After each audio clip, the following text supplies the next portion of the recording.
I want to thank JC Rise Above Hate and Jesse James Anderson for becoming my latest subscribers. Thank you very much. I appreciate it. So Tna Impact was a live show from Peoria, Illinois. And the show starts off with Hogan. 10 of the 12 participants for the Bound for Glory series are either in the ring, on the ring apron, or outside the ring. And Hogan mentions that it is open fight night. And then he has the two past Bound for Glory series winners, Robert Roode and Jeff Hardy, come out. And they both go to the ring. And then Hogan announces that tonight is the start of the Bound for Glory series, and that the winner of the online fan vote, either Hardy or Roode, will be the first wrestler to call out another wrestler.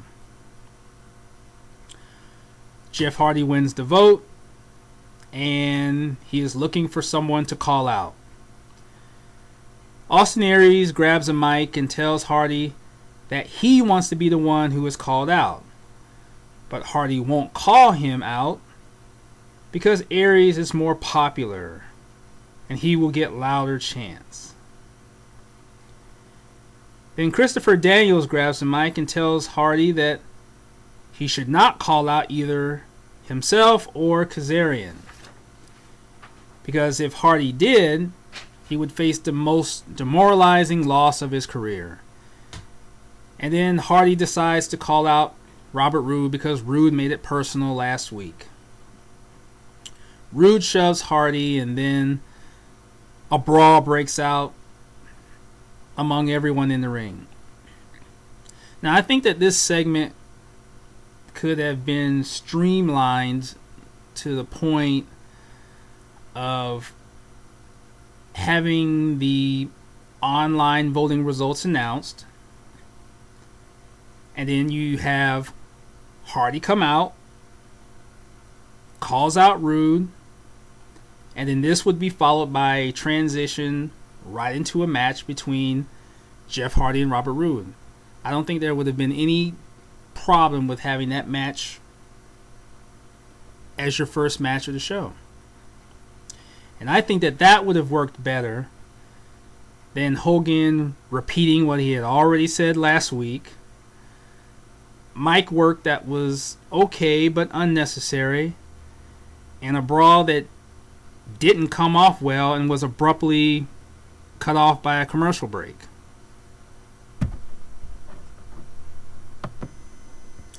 So then Mr. Anderson comes to the ring and he calls out Dumbass Joseph Park, the television champion, but not really. So we have Mr. Anderson versus Dumbass Joseph Park. This is a boring match. The match ends with Park executing something that is supposed to resemble a Boston Crab on Anderson. And then Doc appears at ringside and distracts the ref. Park breaks the hold and stares at Doc, allowing Anderson to roll him up from behind, but Park kicks out and knocks Anderson down a couple of times and slams him. And then Park positions himself on the top turnbuckle, but the Director of Chaos kicks him in the back. Park stumbles forward, and Anderson delivers the mic check. He gets the pin.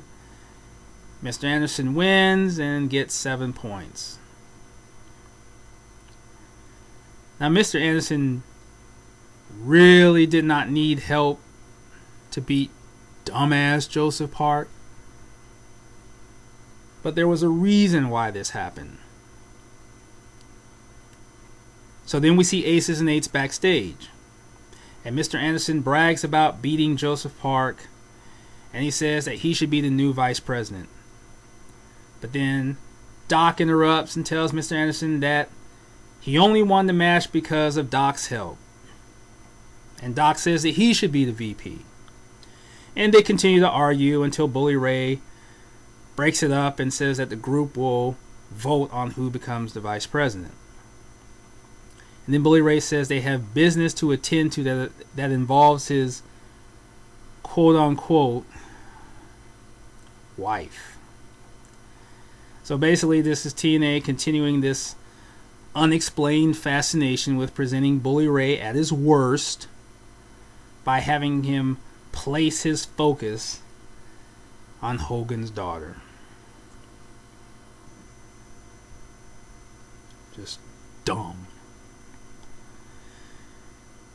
So then we see Jay Bradley in the ring, and he calls out Austin Aries. So our next Bound for Glory series match, Austin Aries versus Jay Bradley. Decent match. Brief, but decent. The match ends with Bradley delivering a backbreaker to Aries. And then Jay Bradley goes for the boomstick. But Aries ducks, and he executes the crucifix. And then Aries does his corner drop kick and follows that up with the brain buster. Aries gets the pin, wins the match, and gets 7 points. Now I think that obviously Aries was going to win this match, but I thought that Jay Bradley looked better than he did in his recent matches against Christian York and Sam Shaw. And I think that having Bradley face higher caliber competition, particularly in the Bound for Glory series, will allow him to be evaluated better as a future championship contender, which I think he can be. And obviously TNA is thinking the same thing, and otherwise he wouldn't be in the Bound for Glory series. Although there is one person that shouldn't be in it that will never figure anywhere near a world championship, and we all know who that is. So then we have a video segment about Sting, and it just basically reviews the fact that he had to face Aces and Eights alone without any help at Slammiversary, and then the recap of him talking about recreating the Main Event Mafia. So then we see Sting walking down the hallway, and he says that he's on his way to meet someone, and he says that the Main Event Mafia will rise again. So then we transition to see Sting talking to someone in a dark room. We see the person standing in front of Sting, but we don't see that person's face. And Sting says that a real family trumps a brotherhood. And he asks the individual if he will join him in the battle against Aces and Eights as part of the new Main Event Mafia. And the unknown individual extends his hand. And Sting shakes his hand. Okay. So then we have Chavo and Hernandez backstage. And Chavo is basically pumping Hernandez up for his Bound for Glory series match. So Hernandez comes to the ring and calls out Christopher Daniels. So we have Christopher Daniels versus Hernandez. Okay match. The match ends with Hernandez attempting a power bomb, but Daniels escapes it. And Daniels is holding on to the ropes, and Hernandez is trying to pull Daniels away from the ropes. And then Hernandez finally pulls him off, but Daniels executes a mule kick on Hernandez, hitting him in the groin. And Hernandez falls to the mat, and then Daniels delivers a moonsault from the top rope, gets the pin. Daniels gets 7 points.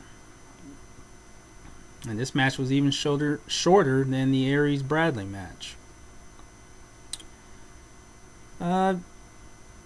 Doesn't really make Hernandez look all that powerful, losing to a guy that's like half his size, but not exactly a disaster for him. He'll be in the running, not necessarily toward the top, but He'll be somewhere in the middle, I think, as far as the final standings. So then we see Hogan's daughter walking in the hallway. Yeah. So then we see Kazarian in the ring, and he calls out Magnus. So we have our next Bound for Glory series match, Magnus versus Kazarian. Another okay match. Magnus wins the match with a Texas Cloverleaf after a missed missile drop kick by Kazarian. Magnus gets 10 points by way of submission. And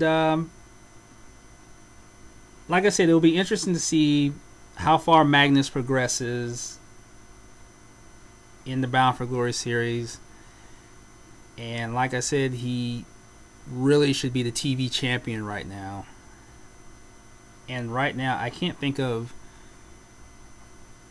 a face that has a more promising push right now than Magnus. So we see Hogan walking backstage. He's on the telephone or the cell phone talking about nothing. Bully Ray appears in view with a hammer in his hand, and Hogan lets out this odd sounding yell, like a roar or whatever that hell that was, and he throws Bully Ray up against the wall and says that Bully Ray is a dead man. I tuned out. I didn't care what was said. I disengaged at this point because I knew this was going to be unintentional bad comedy. Because when Bully Ray is paired on screen with either one Hogan or the other, or both of them, Bully Ray is at his worst. It's not Bully Ray's fault. It's Hogan and Hogan's daughter dragging him down. Now, it only made sense that the spiral would continue downward because we make the transition from Hogan to Hogan's daughter. I thought about whether I was going to watch this segment. I care about the state of the women's division. Even though there are two good storylines happening with Mickey Velvet and Gail Taryn, the division is still unstable. I wanted to hear the details of this address. Unfortunately, it wouldn't be from someone else. Watching it with the mute button on or reading a recap online wouldn't have the same effect for something as important as this. So for this and this only, I decided to deal with the buzzing caused by Hogan's daughter's voice the best that I can as she displays her singular facial expression. And I would handle the consequences later.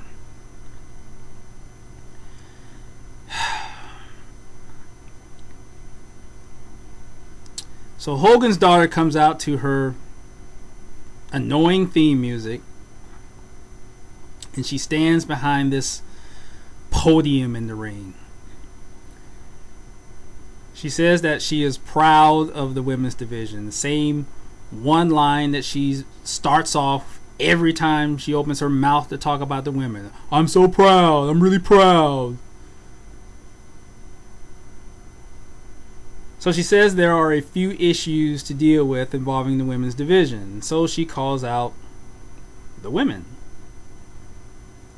So we have Velvet Sky, Taryn Terrell, Gail Kim, ODB, and Eric Young come out. Now, the fact that Eric Young walks out with the women tells you one obvious problem. But there is another problem, one that is much more visible and much more telling. And that is the main problem with the TNA Women's Division. So Hogan's daughter says that Mickie James needs her own entrance. So Mickie comes out, and as she's walking down the ramp, she says that she's proud to represent the women's division by doing red carpets, award shows, music videos, and even a national commercial. And for those of you who are not aware, Mickie James has an endorsement deal with Dr. Pepper. So Mickie says that carrying the division isn't as hard as it is on Velvet's knee. Hogan's daughter tells Mickie that the division is not all about her, and then she starts mumbling something. I guess she was mumbling with Eric Young. I don't know. Not surprised. Hogan's daughter asks Eric Young if he remembers the conversation they had a year and a half ago about the fact that he is not a woman. Actually, it was a year ago, but of course she would get that wrong.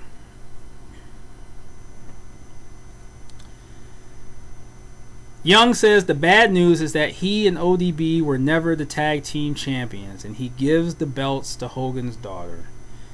And then he says that the good news is that it's National Kissing Day. He and ODB they leave. They leave. Hogan's daughter turns to Velvet and says that she is the heart and soul. That she is the heart and soul of the women's division.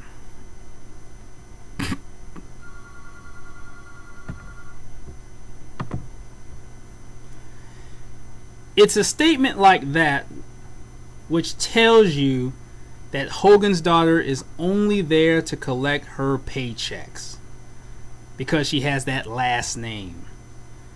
Because if she knew anything about the internal structure of the women's division, which is supposed to be her quote-unquote job,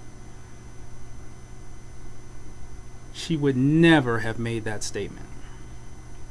And then she drowns Velvet with the "I'm proud of you, I'm so proud."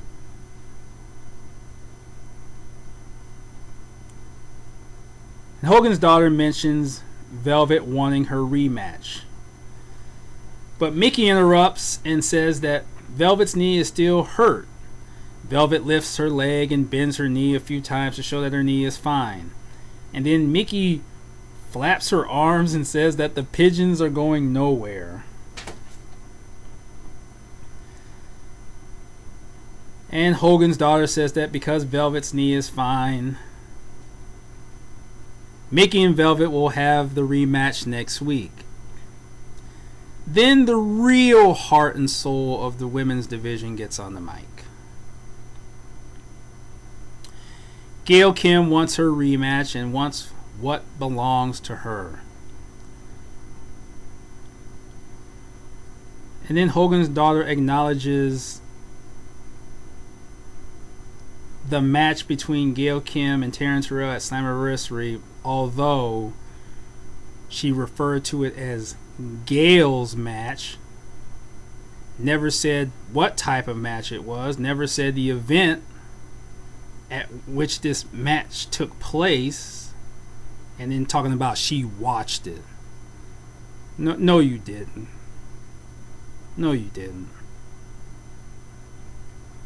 Then she tells Gail that she's proud of her.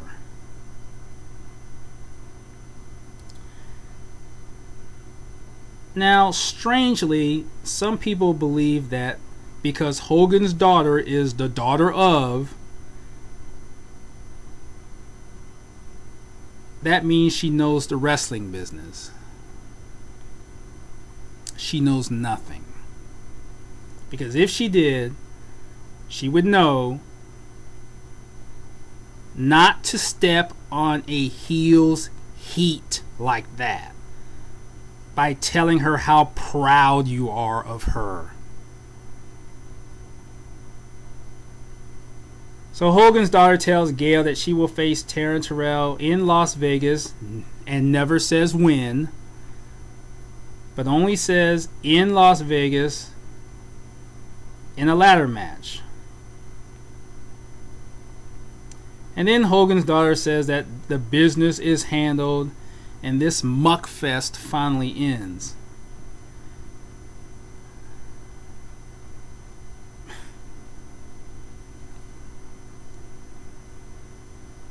I needed some Tylenol after that. For the buzzing, of course.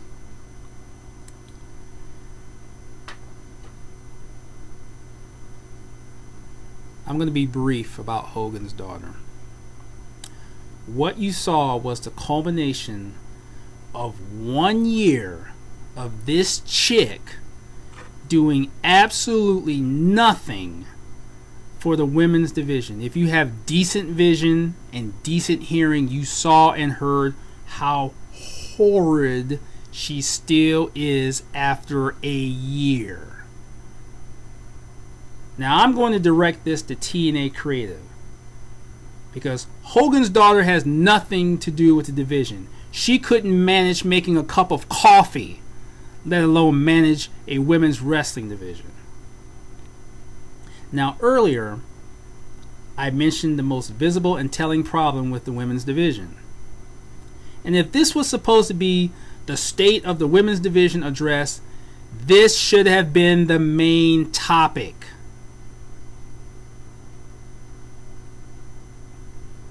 How many women from the division did we see in the ring? 5. And one of them is not an active wrestler. She is a quote-unquote ref, ODB.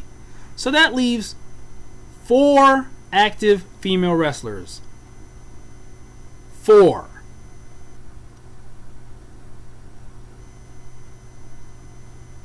Where's Brooke Tessmacher? From what I hear, she's doing a pseudo reality show. Where's Tara? From what I understand, she's busy running her restaurant.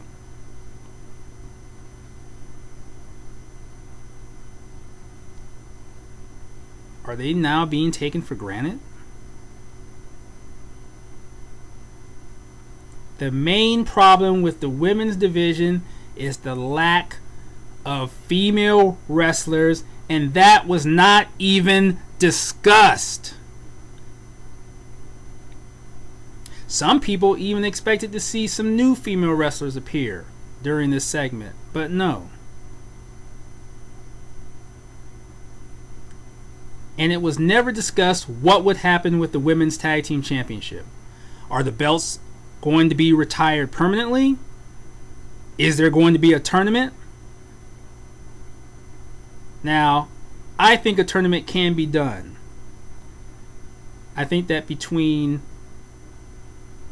the women's division in TNA and those female wrestlers in OVW, you can put at least 4 teams together.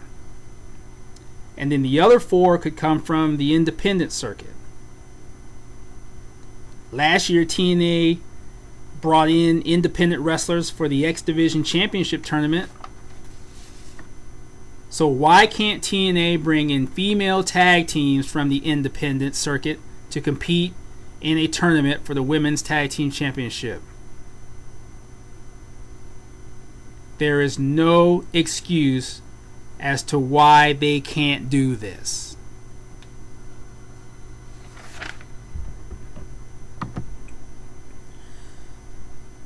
So then we see Hogan and Hogan's daughter backstage. No. I'm not trying to end up in the hospital. Mute button.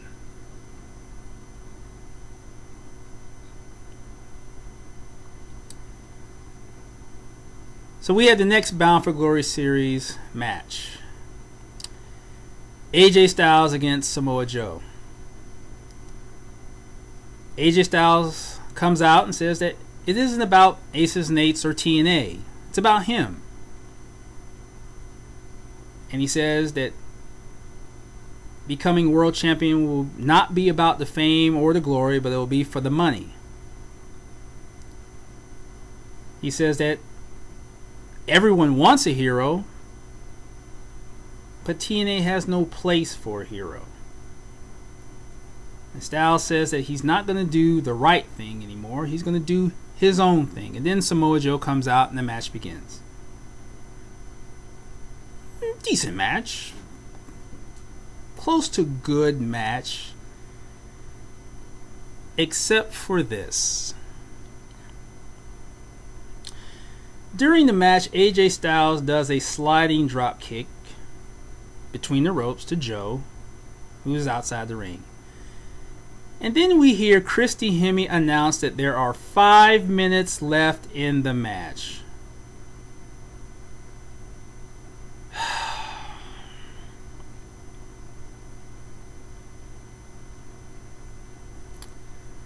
Then later in the match, as Styles is breaking a rear naked choke by Joe, we hear Christy Hemme announce that there is 1 minute left in the match. Then when Styles and Joe are exchanging blows, we hear Christy Hemme say that there are 30 seconds remaining. We're just waiting for that unpredictable finish. And then both Joe and Styles are entangled on the mat. And Christy Hemme counts down from 6.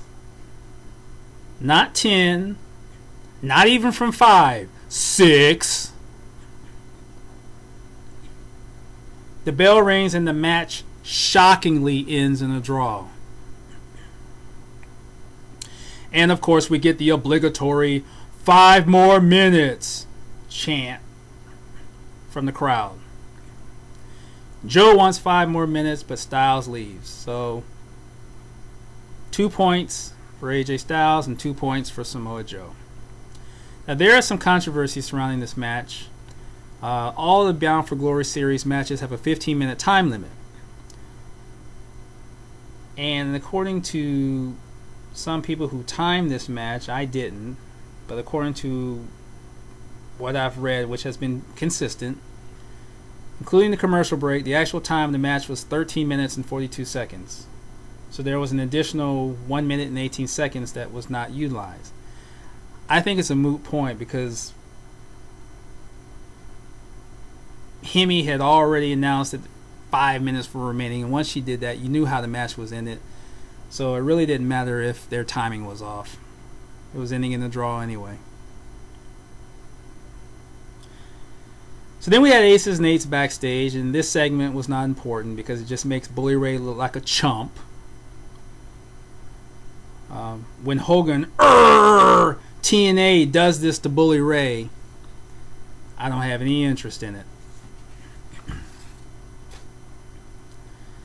So then we see Hogan backstage with Chris Sabin, Kenny King, and Suicide. And Hogan says that the winner of the X Division Championship match next week with these three will have the opportunity to exchange the X Division title in order to receive a world title shot. Let's see. Hogan supposedly puts over Sabin at Slammiversary and brings up the so-called Option C at that moment. And we're thinking that Sabin is going to be the one that will have that choice. Then last week, we saw Sabin contemplating whether he should keep the X Division title or exchange it for a world title shot, as if he already had the opportunity to do so. Now Sabin has to survive a title defense in order to get the opportunity officially to do Option C. What is Hogan up to? I mean, where is TNA going with this?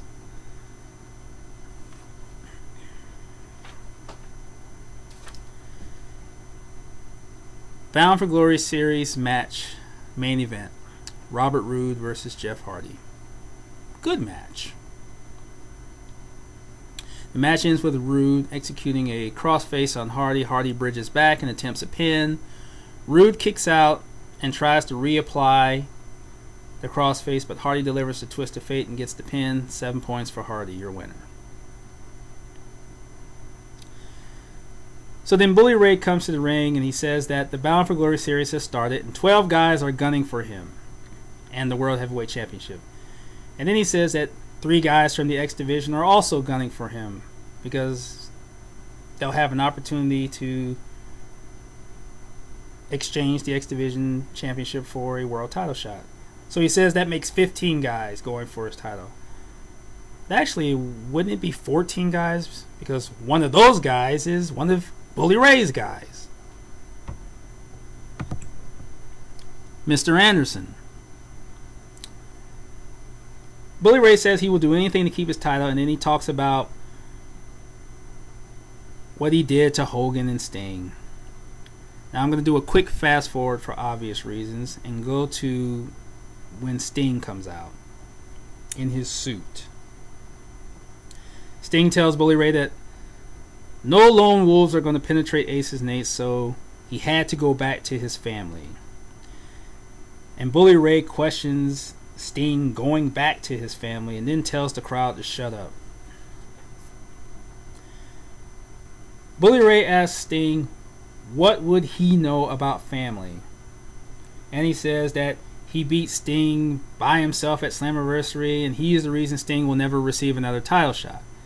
And Sting says that he can still get retribution on Bully Ray and he can do it tonight. So Sting starts taking off his tie and Bully Ray tells Sting that he can call out his brothers so they can pound Sting again. And then as Sting is taking off his jacket, Bully Ray wants to know why Sting is taking off his jacket. And then Bully Ray snaps his fingers and calls out the other members of Aces and Ace, but they don't come. Sting takes off his shirt and throws it at Bully Ray. Bully Ray calls them out again and Sting tells him to look at the big screen, and we see members of Aces and Ace laid out backstage. And then Bully Ray turns around and Sting hits him, and then Bully Ray leaves the ring and he starts backing up on the ramp as Sting follows him. And then as he's turning to leave, we see Kurt Angle. Kurt Angle knocks him down, and then Angle applies the ankle lock on Bully Ray.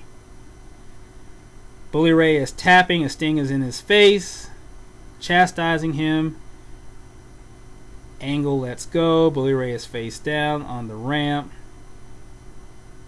Oh, and of course I forgot to mention that Angle was in a suit, so that obviously means that he is in the Main Event Mafia. Show ends.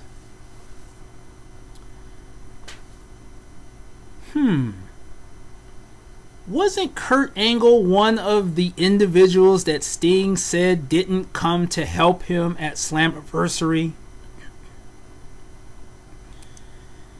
Now, TNA Creative could cover this up and say, well, Angle was celebrating his induction into the TNA Hall of Fame and wasn't in the building when Sting got pounded by Aces and Eights. If they don't, then Angle joining Sting makes no sense. If anyone else joins the Main Event Mafia that was at Slammiversary and didn't help Sting, that won't make sense. The recreation of Main Event Mafia makes no sense. What, TNA faces have to wear suits to officially go after Aces and Eights when they have been doing this already for the last several months? What does make sense is that this reeks of the fact that it is part of the plan. Keep watching. I'm TazMart 2002, and that was my TNA Impact Analysis for June 20th, 2013. If you're listening to me on YouTube, please leave your comments below. Click the like or dislike button, and if you subscribe, I'd really appreciate it. If you're listening to me on the Wrestling News Talk Facebook page, you can leave your comments below and click the like button if you like what I've been saying. If you have any questions about TNA or wrestling in general, you can get at me on Twitter, Tazmark2002. That's TAZMARK2002. And if your comments exceed the 140, send me an email, Tazmark2002@gmail.com. Solid show. It was a solid show. Now, a fan contacted Hogan on Twitter recently and asked him this: why isn't Matt Morgan being featured in TNA? Hogan responded by saying, quote, "I just work there," unquote.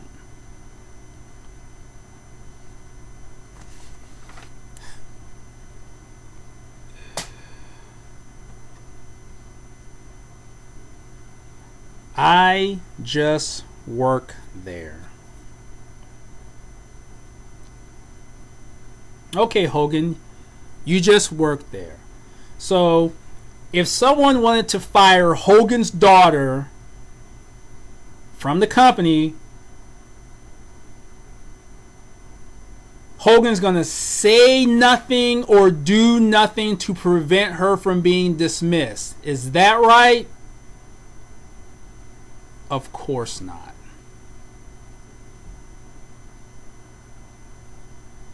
Let's see. Hogan's daughter was hired by TNA because Hogan demanded it, but he just works there. And shortly after that, Brooke Tessmacher had to officially go back to being billed as Miss Tessmacher because Hogan demanded it, but he just works there. Robert Roode was supposed to win the World Heavyweight Championship at Bound for Glory in 2011, but he didn't. And yes, he did win the title, but he didn't win it then because Hogan demanded it. But he just works there. Think about this.